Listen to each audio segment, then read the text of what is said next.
Anéfis restera dans l'histoire de cette guerre, comme Tinzoaten l'est. Anéfis est une débâcle pour les terroristes et les forces du mal. Et pour toujours ces terroristes-là, Anéfis est devenu le cauchemar de leurs combattants. Intari Ag Gazarin, le garde-corps personnel de Bilal Ag Asharif, le leader du FLA, est tombé, éliminé par les forces maliennes. C'est pas fini. Yad Agali, figure emblématique du terrorisme, le plus grand ennemi de l'homme noir aujourd'hui sur le continent africain.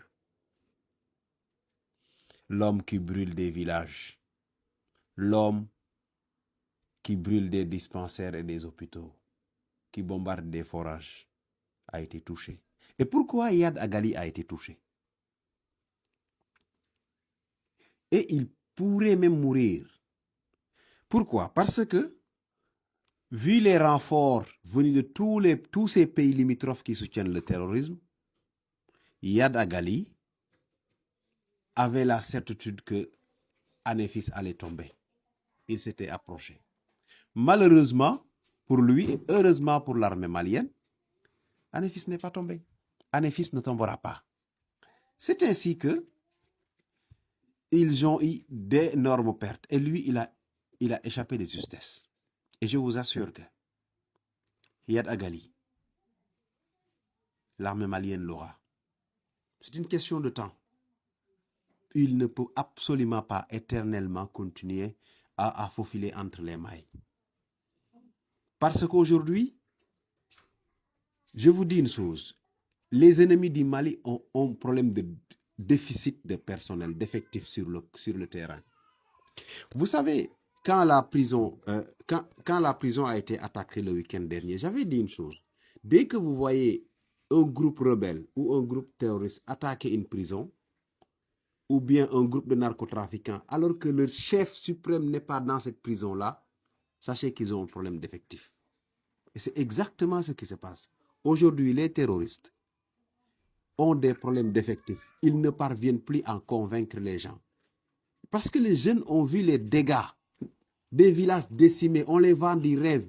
Ils reviennent, ils sont 7, ils s'engagent. 3 jours après, il n'y a qu'un seul qui vient avec une jambe de moins. Les jeunes savent que ce qu'ils leur vendaient, c'était du rêve. Et ce qu'ils prenaient pour leurs ennemis, en réalité, n'était pas leur ennemi. Leur véritable ennemi n'est ni le Mali, ni l'armée malienne, ni les autorités maliennes. Leur véritable ennemi, c'était ces gens-là qui cherchaient à les utiliser pour mieux exploiter l'or au service des impérialistes. Maintenant, ils savent maintenant qu'il y a un problème d'effectif, il faut aller attaquer les prisons. Peut-être si on parvient à sortir 500 combattants, ça fera au moins 2 jours de mortalité. Parce que je vous assure que les terroristes, c'est des centaines de morts chaque semaine. Des centaines de morts chaque semaine. Ça, c'est moi qui vous le dis. Chaque semaine, c'est des centaines de morts. À un moment donné, vous serez forcément confronté à un déficit d'effectifs. Et c'est exactement ce que vivent les terroristes aujourd'hui. Leur discours ne passe plus comme il passait auprès des villageois, parce que moi, je ne peux pas être un villageois. Je vois que mes 4 amis d'enfance sont partis. 15 jours après, ils sont tous morts et moi, je viens quelqu'un vouloir m'acheter et me faire croire que je serai prospère. Non, je sais qu'ils m'envoient au mouroir. Leur discours ne passe plus au village pour recruter facilement. Certains jeunes préfèrent fuir ces villages-là plutôt que d'être recrutés. Ce qui fait qu'ils avaient attaqué cette prison-là. Essayant, même s'ils parviennent à libérer 400 prisonniers, voilà, les obliger à combattre de leur côté. Mais cette guerre ne sera pas gagnée par les terroristes. L'armée malienne va tenir tête. Et tous les Africains qui n'aident pas le Mali là, qui ne sont pas du côté du Mali, auront honte. Et ça, c'est moi qui vous le dis.